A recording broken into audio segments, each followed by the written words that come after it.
سارد T V پر آپ کو ڈھیر دعاؤں کے ساتھ ویلکم کرتا ہوں۔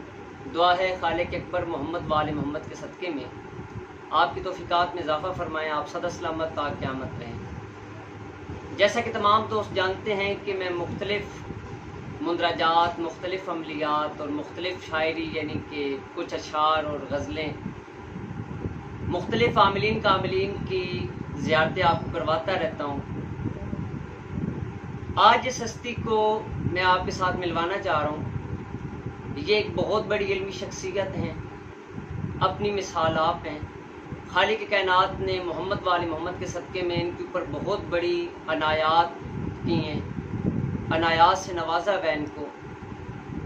مجھے بہت زیادہ خوشی ہوئی کہ یہ زرنال ہاؤس میں تشریف لائے، حیدری مطب پر تشریف لائے، اور آج مجھے یہ موقع ملا کہ میں ان کا انٹرویو کر رہا ہوں۔ میرے لیے یہ سعادت سے کم نہیں ہے کہ ان جیسی ہستیاں اس ناچیز کو اپنا بھائی، اپنا دوست سمجھتے ہیں۔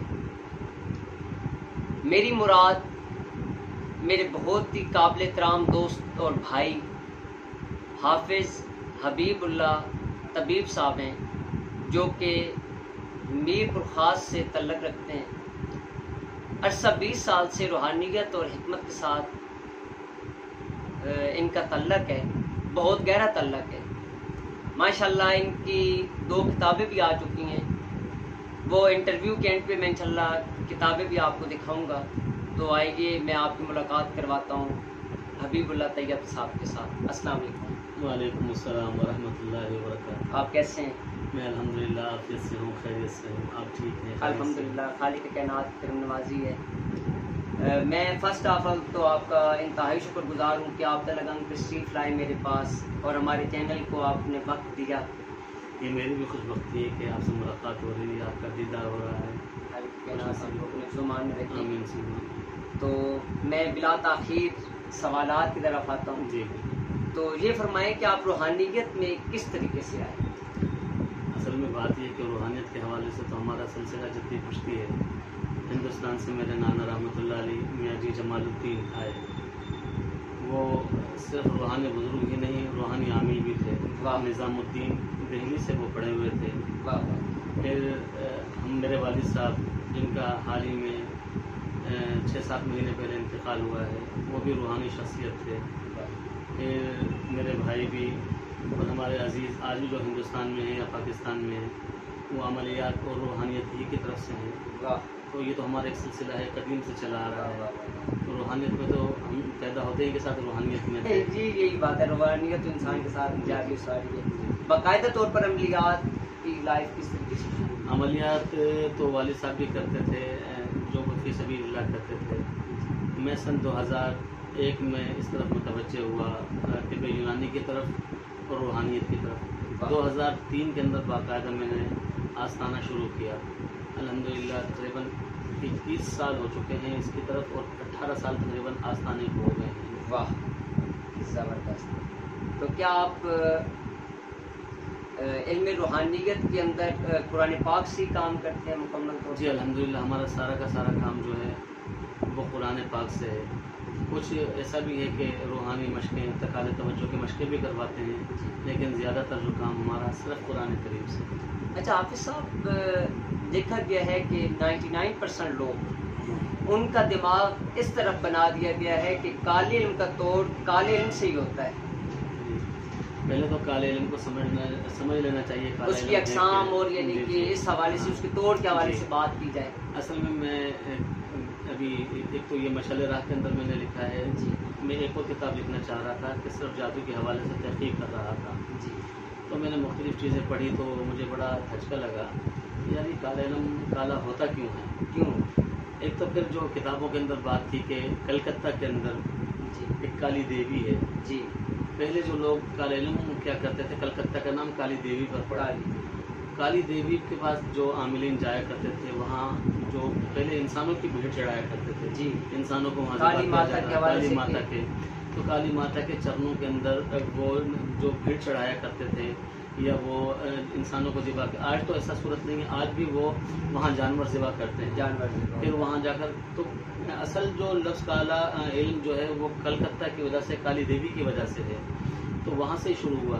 لیکن ایک تو یہ علمی نام ہے کہ جی کلکتہ سے وہ شروع ہوا، اس وجہ سے کالا علم کہتے ہیں جی، لیکن اس کے اندر جتنی غلاظتیں ہوتی ہیں، جس طرح ہم کالے کرتوت کہہ لیں، کالے علم کو کالے کرتوت بھی ہم کہہ سکتے ہیں۔ میری جب یہ کتاب لکھنے کے لیے جب میں ابھی رابطے میں تھا تو میرے بہت سارے لوگوں سے رابطے تھے، ایک ہندو عامل ہیں ہمارے ہاں علاقے کے، اس سے میری گفتگو ہوئی اس بارے میں کہ یار کالے علم آپ لوگ سیکھتے کیسے ہیں، کیسے سیکھتے؟ ٹھیک ہے، تو میری بات کی جب جو کتابوں میں بات لکھی تھی کہ کالے علم کے لیے جتنی گندگی اور غلاظت آپ اپنا سکتے ہیں اتنی ہی زیادہ شیطانی قوتیں خوش ہوتی ہیں، تو اس نے مجھے بتلایا کہ اس نے اپنا واقعہ بتلایا کہ جب میں نے کالے علم سیکھا تھا تو اس کا انتقال ہو گیا ہے اس بندے کا۔ میں نے جب کالے علم سیکھا آج سے 70 سال پہلے کی بات ہے کہ کہتا ہے میں مسلمانوں کی قبرستان میں چھپا ہوا تھا، اچھا، وہاں میں نے جب دیکھا کہ رات کو ایک مردے کو دفن کر گئے تو میں نے رات کو اٹھا، اس مردے کی گردن میں نے کاٹی، اچھا، مردے کی گردن کاٹی اور اس کے بعد اس کا سر کاٹا، سر کاٹنے کے بعد اس کے اندر جو مغز تھا وہ میں نے کھایا۔ پھر میں نے پہلا جو وظیفہ کیا تھا وہ کہتے ہیں پہلا جو جملہ کیا تھا 41 دن کا تھا، اس 41 دن کے اندر میں جو کھانا کھاتا تھا میں اسی سر کے اندر کھاتا تھا، مسلمان کے ساتھ تھا اسی کے اندر کھاتا تھا، شراب بھی اسی میں پیتا تھا، یہاں تک کہ اپنا جو بول و براز ہوتا تھا اپنا خود ہی پیشاب کرتا تھا، خود ہی پخانہ کرتا تھا، خود ہی سے کھاتا تھا۔ تو کہا میں جتنا غلاظت کھاتا تھا تو جتنا ہم گندہ رہتے ہیں وہ شیطانی کا کہنا تھا، جتنا ہم گندگی کے اندر جاتے ہیں، دیکھیں ایک نور ہے، خدا کا نور ہے اور ایک جو ظلمت ہے اندھیری ہے، تو ہم جب نورانی علوم حاصل کرتے ہیں تو جتنا ہم پاک رہ سکتے ہیں، صاف رہ سکتے ہیں، اپنے آپ کو عطر لگاتے ہیں، ہم اگربتیاں جلاتے ہیں، ہم بخوراک کا استعمال کرتے ہیں کہ اس سے رحمان خوش ہوتا ہے۔ ہم محفلوں کے اندر بیٹھتے ہیں، عطر لگاتے ہیں، ان کے اندر یہ ہے کہ وہ جتنا زیادہ شیطانی قوتوں کو خوش کرتے ہیں، جتنا گندگی کو اپناتے ہیں، جتنا غلاظت کے اندر رہتے ہیں اور جتنا جو اپنے آپ کو نجاست کے اندر رکھتے ہیں اتنا ہی ان سے شیطانی قوتیں خوش ہوتی ہیں۔ تو یہ کالے کرتوت ہیں جن کی وجہ سے یہ ان کو کالا علم اس وجہ سے بھی کہا جاتا ہے، ایک تو کالی دیوی کی وجہ سے کالا علم کہا جاتا ہے، دوسرا اس وجہ سے بھی کہا جا سکتا ہے کہ اس کے اندر جو شیطانی قوتوں سے مدد لی جاتی ہے اور گندگی کو یعنی کہ جنتر منتر تنتر سب چیزیں وہ مکس کر اختیار کیا جاتا ہے۔ یہ ہمارے ہاں ایک صاحب ہیں تو مسلمان، وہ خود مجھ سے ملے تو بہت نمازی ہیں، انہوں نے خود مجھے کہا کہ جب مجھے کوئی کام کرنا ہوتا ہے کالے علم سے میں 40 دن پہلے نمازیں چھوڑ دیتا ہوں، اگر میں نمازیں بھی پڑھتا رہوں کالے علم بھی کرتا رہوں تو علم کام نہیں کرتا، 40 دن نماز پہلے چھوڑتا ہوں پھر کام کرتا ہوں، اس کے بعد پھر دوبارہ سے توبہ کر پھر میں کام کرتا ہوں۔ دیکھیں پھر مشرک کا ٹھکانہ دوزخ، مشرک کا ٹھکانہ کوئی شک نہیں، اس کے اندر دوزخ ہے۔ کالے علم کا حل کیا ہے؟ اچھا یہ جو کہتے ہیں کہ کالے علم کا حل جو ہے وہ کالے توڑ جو ہے وہ کالے علم سے ہی ہوتا ہے، یہ تو خدا کے اوپر سے بھروسہ نہیں ہے، مطلب یہ اس نے شیطان کو اتنی یعنی رحمان کے سامنے یعنی شیطان کو رحمان کو مقابلے کے اندر، اللہ کا کیا مقابلہ کر سکتا ہے؟ اصل میں لوگ کہتے ہیں کہ یہ کالے علم کا توڑ کالے علم سے ہوتا ہے، یعنی کہ اگر کالے علم کا توڑ کالے علم سے ہونا ہے تو پھر قرآن پاک کی طاقت کہاں گئی؟ جی یہی کہتا ہوں، حتیٰ قرآن پاک تو سردار کتاب ہے۔ میں کالے علم کے لیے میں تو ہر قسم کے عمل کے لیے جو لوگوں کو بتلاتا ہوں اس سے لوگ فائدہ بھی اٹھاتے ہیں۔ بات یہ پہلے تو ہمیں سچا ہونا پڑے گا کہ یار واقعتاً دیکھیں کالے علم کے اندر انسانی الفاظ استعمال کیے جاتے ہیں، جی کالے علم کے اندر تنتر منتر جنتر جو بھی استعمال کیے جاتے ہیں، وظائف جو پڑھے جاتے ہیں یا جن لوگوں کو پکارا جاتا ہے انسانی الفاظ کے اندر پکارا جاتا ہے۔ اچھا اب ہم کالے علم کا توڑ کالے علم سے کر رہے ہیں تو اس کا مطلب یہ ہے کہ ہم انسانی الفاظ کا توڑ انسانی الفاظ سے کر رہے ہیں، لیکن جب ہم قرآن پاک کی طرف آتے ہیں تو ہم کالے علم کا توڑ انسانی الفاظ سے نہیں الہامی الفاظ سے کرتے ہیں، الہامی الفاظ سے یا رحمانی الفاظ سے کرتے ہیں۔ اب ہمیں خود سوچنا چاہیے کہ انسانی الفاظ زیادہ طاقتور ہیں یا الہامی الفاظ زیادہ طاقتور ہیں؟ یقیناً الہامی الفاظ زیادہ طاقتور ہیں، لیکن ان الہامی الفاظ پر ہم بلیو کرنا پڑے گا، ہمیں بھروسہ کرنا پڑے گا۔ اگر بھروسہ کرنے کے بعد میں ایک عمل بتلاتا ہوں، اللہ سے امید ہے کبھی بھی کالا علم باقی نہیں رہے گا، میں اس کے لیے عموماً بتلاتا ہوں کہ پانی کا برتن سامنے رکھیں، اس کے اوپر درود پاک صلی اللہ علیہ وآلہ وسلم، کوئی اور درود پاک پڑھنا چاہیں تو پڑھ سکتے ہیں، یہ سب سے چھوٹا درود پاک ہے، اس کے اندر صلی اللہ علیہ وآلہ وسلم 101 مرتبہ، قل اعوذ برب الفلق پوری 101 مرتبہ، قل اعوذ برب الناس 101 مرتبہ یہ پڑھیں، پانی پر دم کریں۔ یہ پانی آپ کھانے میں بھی استعمال کریں، پینے میں بھی استعمال کریں، اور یہ جو ہے وہ اپنے دودھ کے اندر بھی ڈال کر چائے میں بھی استعمال کریں، گھر میں چھڑکنا چاہیں تو اوپر چھڑکی نیچے نہ گرے۔ انشاءاللہ کالے علم کا کتنے دن کا عمل آپ کرواتے ہیں؟ دیکھیے یہ 41 ڈیز یعنی 41 دن کریں تو انشاءاللہ کالے علم بالکل ختم ہو جاتا ہے۔ واہ، تو اس میں کوئی پرہیز وغیرہ؟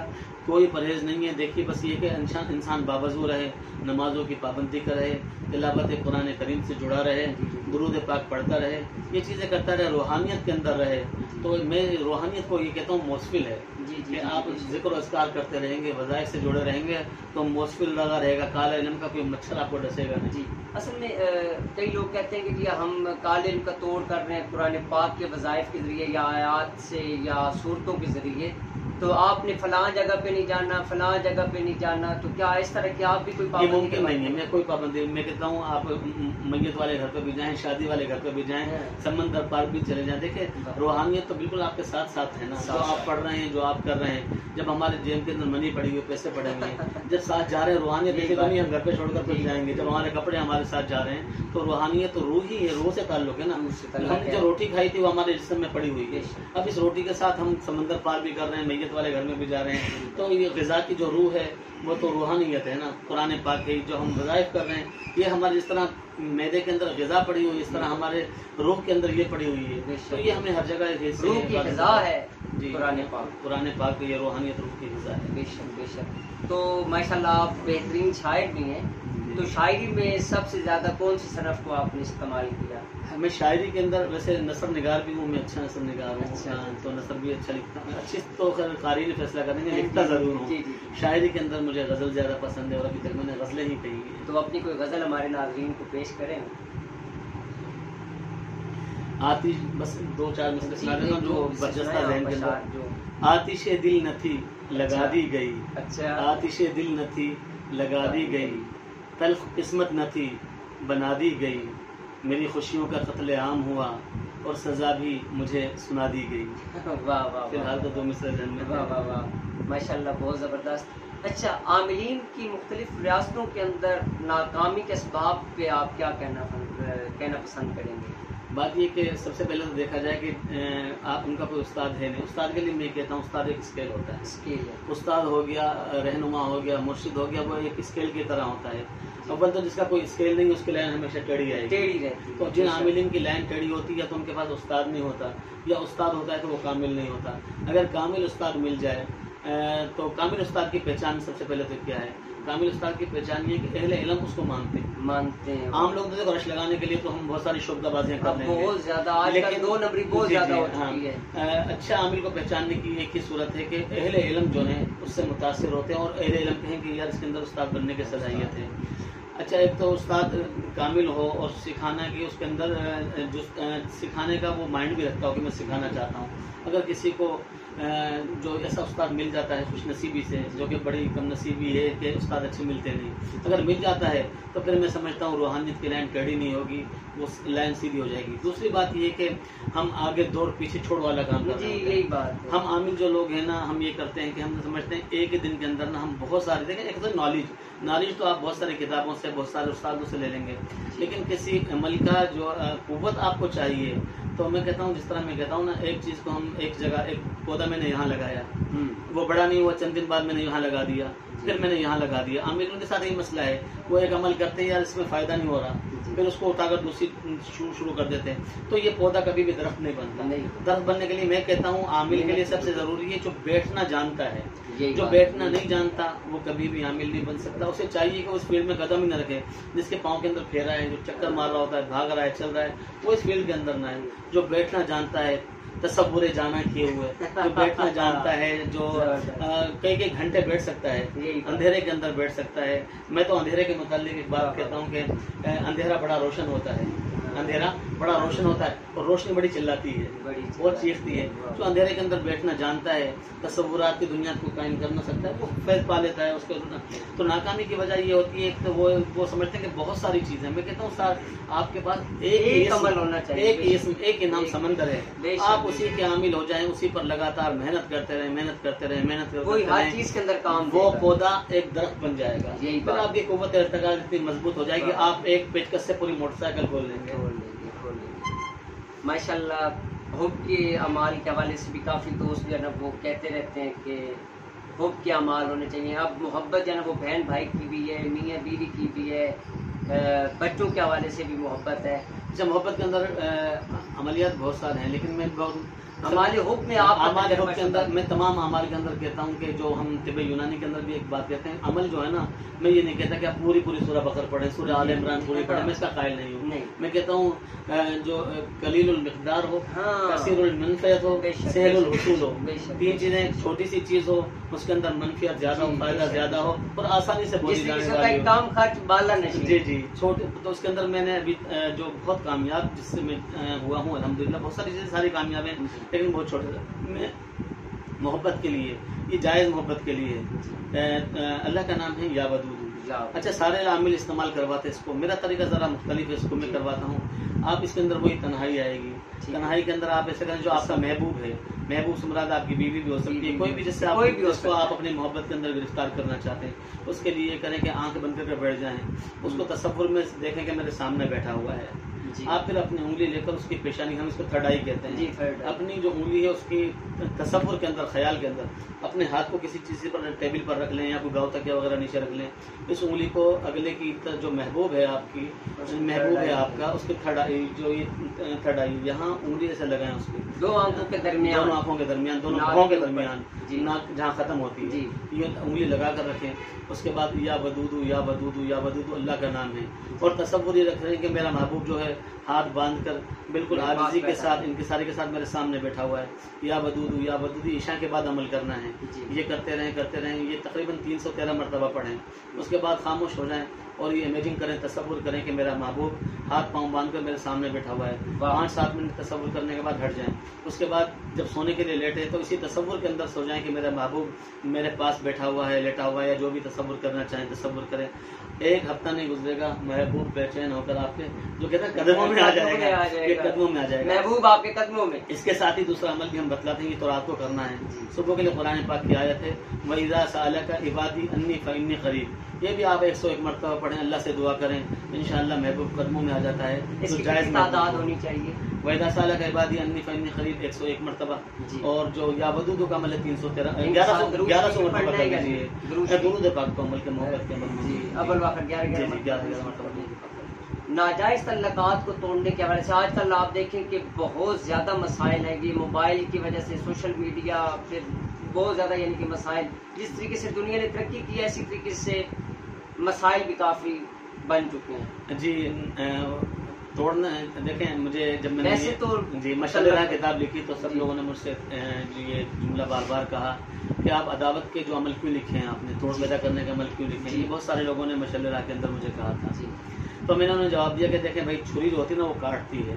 اب یہ ہم چھری تو مارکیٹ میں بک رہی ہے. اب آپ کی اس سے پیاز کاٹنے کے لیے، سبزی کاٹنے کے لیے مارکیٹ میں آئی ہے. اگر آپ اس سے کسی کا پیٹ پھاڑتے ہیں تو یہ آپ کا قصور ہے، چھری بیچنے بنانے والے کا قصور نہیں ہے. اسی طرح اعمال عداوت کے اندر جو جدائی پیدا کرنے والے اعمال ہیں ہم پیش کرتے ہیں تو ہمارا قصور اس کے اندر نہیں. ہم تو ایک پیاز کاٹنے کے لیے دے رہے ہیں، شر کے حوالے سے پیش نہیں کرتے. جہاں پہ شر موجود ہے اس کو ختم کرنے کے لیے کرتے ہیں. خیر کے لیے کرتے ہیں. جی اس کے لیے میں ایک عمل بتلاتا ہوں اور بہت آسان عمل ہے. یہ ایک دعا ہے، اللہم انا نجعلک فی نحورہم ونعوذ بک من شرورہم. اس کا طریقہ یہ ہوتا ہے 7 کنکریاں لے لیں، 7 چھوٹے چھوٹے پتھر لے لیں، آپ مصلی پر بیٹھ جائیں، سامنے رکھ لیں. اس کے بعد جن کے درمیان توڑ پیدا کرنا ہے، مثلا زید ہے اور عمر ہے، زید اور عمر کے درمیان ہمیں توڑ پیدا کرنا ہے.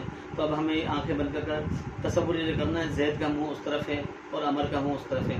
اور اللہم انا نجعلک فی نحورہم ونعوذ بک من شرورہم، یہ 313 مرتبہ پڑھنا ہے. 313 مرتبہ پڑھنے کے بعد جو پتھر ہیں جو آپ نے رکھے تھے ان کے اوپر دم کرنا ہے. اس کے بعد تصور کرنا ہے کہ آپ جس کو دور کرنا چاہ رہے ہیں اس کا تصور کر کے پتھر ایسے زور سے مارے، اس کو 1 مرتبہ ماریں، پھر دوسرا اٹھا کر دوسرا ماریں، اس طرح 7 پتھر ماریں. 1 ہفتے کے اندر توڑ پیدا ہو جاتا ہے. لیکن ناجائز کام کے لیے جو کرے گا وہ خود بھگتے گا. یہی بات ہے. تو یہ عمل 7 دن کرنا ہے روزانہ. 7 دن کرنا ہے. 7 دن میں کام ہو جاتا ہے. اگر 7 دن میں کام نہیں ہوتا، دیکھو قوت ارتکاز کے اوپر بھی ہوتا ہے. جو جتنے یقین سے پڑھتا ہے جلدی کام ہوتا ہے، جو ڈگمگ ہوتا ہے اس کو دیر لگتی ہے. ایک صاحب روحانیت، ایک ماہر روحانیت ہونے کے حوالے سے ملک و قوم کی حفاظت کے لیے عامل اپنا کیا کردار پیش کر سکتا ہے؟ وہی کرتا ہے ایک عامل جو ہے نا، جو مسجد کے، جس طرح مسجد کی حفاظت ایک مولوی، ایک عامل، ایک دیندار بندہ مسجد کی تقدس کو، جس طرح مسجد کا تقدس جس طرح اس کی نظروں کے اندر ہوتا ہے کہ مسجد ہمارے لیے کتنی قابل احترام ہے، اسی طرح ہم جو روحانی لوگ ہوتے ہیں وہ اپنے ملک کو بھی ایک مسجد ہی کی طرح سمجھتے ہیں. جس طرح مسجد کا تقدس ایک بندے کے مسلمان کے لیے ضروری ہے، اس طرح ایک عامل کے لیے ملک کا تقدس ضروری ہے. تو اچھا اس تقدس کے لیے ہم یہ کر سکتے ہیں کہ اللہ سے دعائیں بھی کر سکتے ہیں ہم، اور جو شر ہے اس کو شر سے بچنے کے لیے دعائیں بھی کر سکتے ہیں. میں تو اپنے ملک کے لیے روزانہ جو پڑھتا ہوں حسبنا اللہ و نعم الوکیل، نعم المولا و نعم النصیر، ملک کی حفاظت کے لیے میں اکثر دعا پڑھتا ہوں. تو عاملین کو چاہیے حسبنا اللہ و نعم الوکیل، نعم المولا و نعم النصیر، ملک کی ترقی کے لیے، خوشحالی کے لیے، اور جو دشمن جو اندر کے ہیں باہر کے ہیں ان کے شر سے حفاظت کے لیے یہ پڑھتے رہیں. انشاءاللہ اللہ ہمارے ملک کی حفاظت بھی فرمائے گا اور ترقی بھی فرمائے گا انشاءاللہ. ناظرین، آپ کی آج ملاقات کروائی جناب حافظ حبیب اللہ طیب صاحب کے ساتھ، طبیب صاحب کے ساتھ. خالق کائنات آپ کی توفیقات میں اضافہ فرمائیں. میں ان کا انتہائی شکر گزار ہوں کہ انہوں نے وقت دیا. ان کی 2 کتابیں، جن میں ایک کتاب مشعل راہ انہوں نے اپنے آٹوگراف کے ساتھ مجھے پیش کی ہے. یہ ایک بہت ہی بہترین کتاب ہے.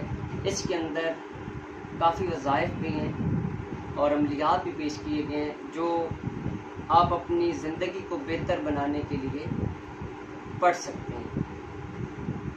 ان کی دوسری کتاب ماہر اجمیری، یہ ان کا ایک مقالہ تھا اور انہوں نے پھر اسے کتابی صورت کے اندر ڈھالا ہے اور ماشاءاللہ بہت بہترین کتاب ہے. یہ بھی انہوں نے مجھے گفٹ کی ہے.